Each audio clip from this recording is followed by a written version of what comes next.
There's something that has to do with that case. I was getting a 3.0 and everything on there a minute ago. Up to 3 on this one. Another one would be softer for you. Oh, that's okay. I'm waiting for. Been holding steady. Look, right here. It did a next to you. 3.0 and went back down to a 0.9. 0.8. 0.6, see? It's moving. Something's moving. And it's coming around. Well, back there you had what, a 13.2? Yeah, back there we heard a knocking. There's a tap, like a tap or a knock, and then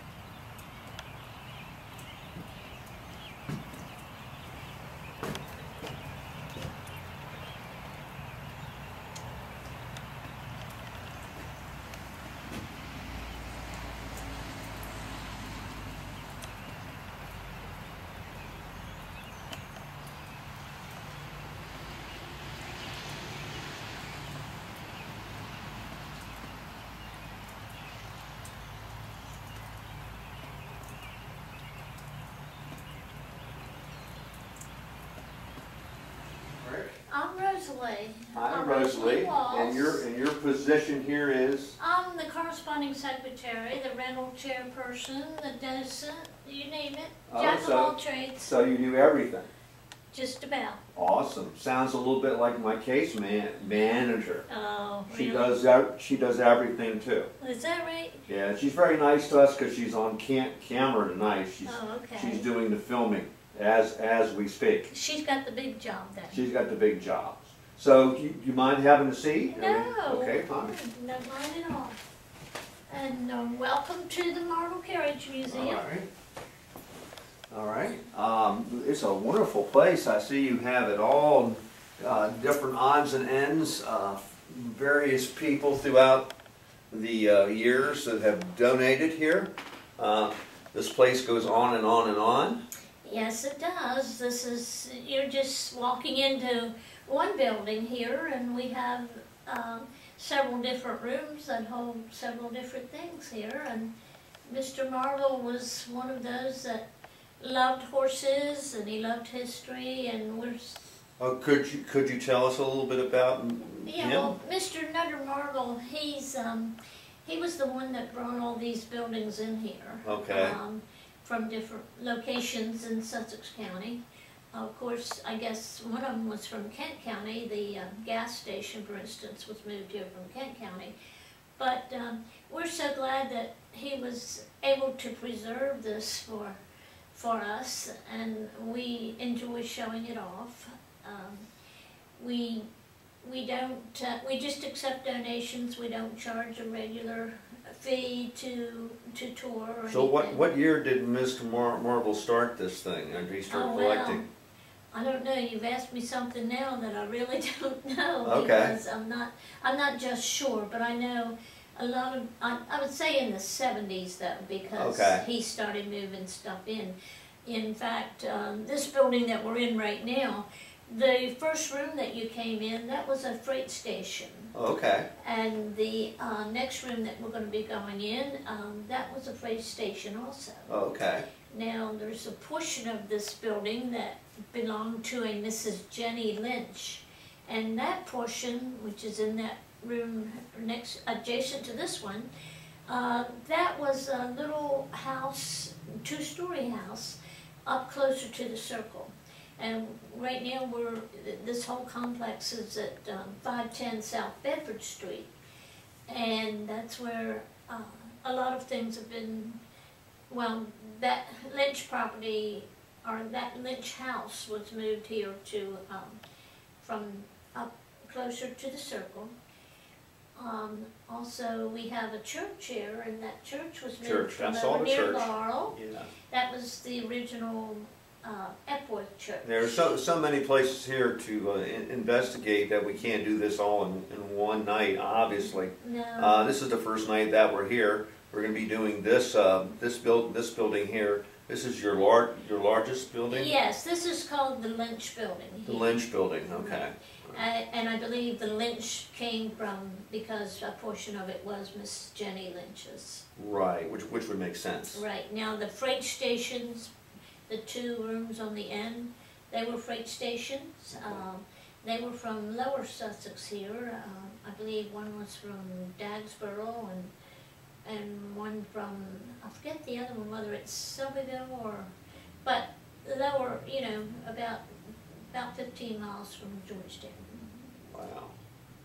So this gentleman that donated or started this thing, I mean, he must have been a rich man.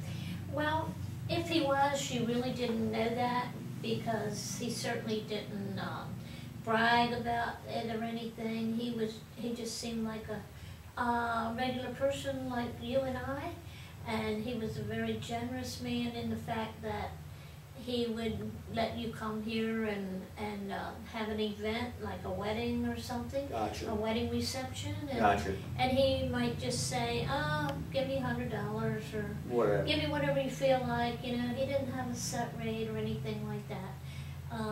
He loved to entertain. He was a big fan of the Return Day event, and he used to always entertain over here in the barn adjacent to this building. He would entertain, and he would bring a band in, like a 2 or 3 piece band on Return Day night. Right. And they would all have a big celebration. And of course they used... Could you explain Return Day to people that are not from Delaware itself? Right, well, Return Day, yes, a lot of people are not familiar No, with they're that. not, no. But it is something that's been going on for 202 years now. It's what happened, the county seat right now is Georgetown. Right, But the county seat used to be in Lewis, Delaware. right, And there was like 10 commissioners that got together and said, you know, we need to move the county seat over more centrally located in Georgetown, for instance, so that the people from the west would not have to, the western part of the county would not have to travel so far right. to come to the county. So they took a portion up where the circle is, and that was called Pettigen's Old Field. Right. Right? And so that was all accomplished, and for a long time, Georgetown was just like 1 mile from the circle. You know, everything was like in a block Right. for 1 mile. And of course, you've all heard the slogan, 16 miles from anywhere, I'm sure. And that's what they claim Georgetown is. But to get back to Return Day, when they used to have to travel to cast their ballot in Right. Georgetown, okay? Well, they would come by ox cart or carriage, horse and carriage. Some of them might have ridden bicycles. Some of them might have even walked for quite a distance to get here to cast their ballot. Right. Okay, now, for instance, imagine there wasn't any TV and radios in those days. So, it took them 2 days to count the ballots. Okay. So, 2 days after Election Day, they would all return to Georgetown to hear the returns. So they would hear the returns Right. 2 days after the voting was done. Right, and that's when the town crier would climb up on the courthouse balcony. Hear ye, hear ye. Right, and he would actually read of who won Ah. which office. Awesome. And so, and we're a few, for like a 10-year period during the war, Right. they kind of postponed it or kind of just didn't have it for those 5 return days, because it's every other year. So It's during World War biennial. II, Yes, they, yeah. yeah, okay. And so then that was in 1942, and then Right. they didn't take it back up. But you know, there was a few concerned citizens here in Georgetown that decided they wanted to get that return day section thing going again. And they So said, that's when it started back up, and it's been going ever since. and that's when they started burying the hatchet. Right, so they to speak. actually bury the hatchet. They have a plastic thing, and they right. They have this hatchet, It's and here in the return day office. now. and they bury the hatchet, full In of sand. And now let me tell you a little story about that sand. Yeah. Being Lewis, Delaware was the first county seat. Well, we brought the sand over from Lewis to bury the actual hatchet in. Gotcha. And that's supposed to get rid of all the bad things they've said about Bad each feelings other about people talking about your during mother. the election campaign. Whatever. Now, Yeah. whether that works or not, we're not sure. Well, I don't know either. But we there you still go. keep the tradition going. But that's the way the voting process starts. That's right. And ends and burying the hatchet for sure. Right, that's You for know. sure. Well, there's so much stuff to go over here.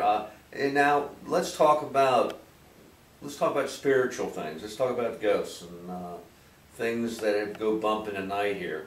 Have you ever had any staff members have any kind of problems here, or any kind of? Well, we've had a few things that happen that make a believer out of you. Okay, so what are the things? Well, for instance, we have one picture in there of a gentleman, and I'm not sure whether there was hard feelings. I don't know who the man was in the picture, but I don't know if there was some hard feelings between him and someone, whether it was between him and Mr. Marble. We don't know. Exactly. But several times you can straighten that picture up and be sure it's straight, and then you can go back a little bit later and that picture's crooked again.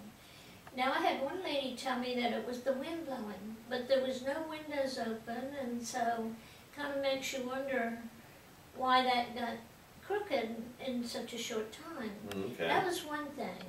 And then one night we were trying to gather a whole bunch of pictures together to match up with the book that we were going to get reprinted.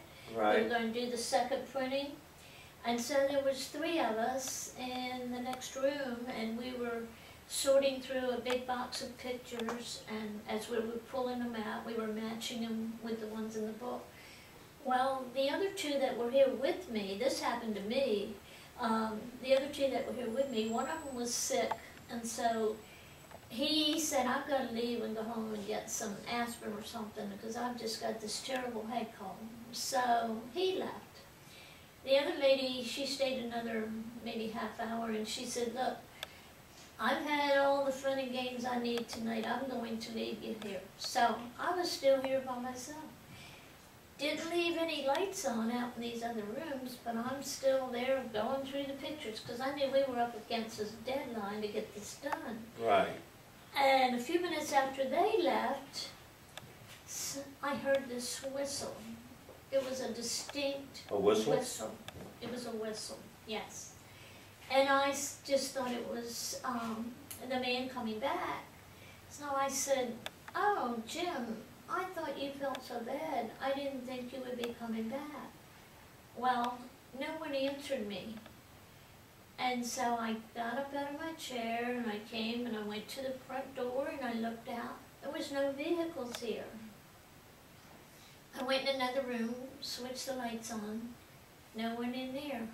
So I thought, well, maybe I'm just hearing things. So I go back and I start the same routines, shuffling through the pictures. And I'm going to say about maybe 20 minutes, a half hour later, it happened again. A whistle? A whistle. Was it like, what was it? Right. It was a distinct, clear whistle. Okay. I mean, you know. Okay. You know, That's interesting. maybe nothing, a tune that you would recognize or anything, but it Right. was definitely a whistle, and I'm in the room all alone. Wow.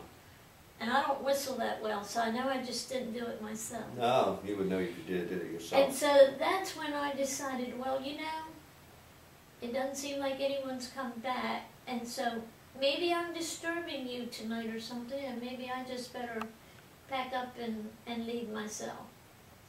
So that's what I did. Okay. Okay, well, I'm walking up to the front house here, going to reload my camera, and it just rained, and there is a worm. It's a spring worm.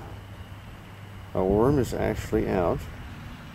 And for me, that's the first sign of spring, when you see a worm after rain. So that's pretty cool. So spring 2015 is here, because I officially saw a night worm.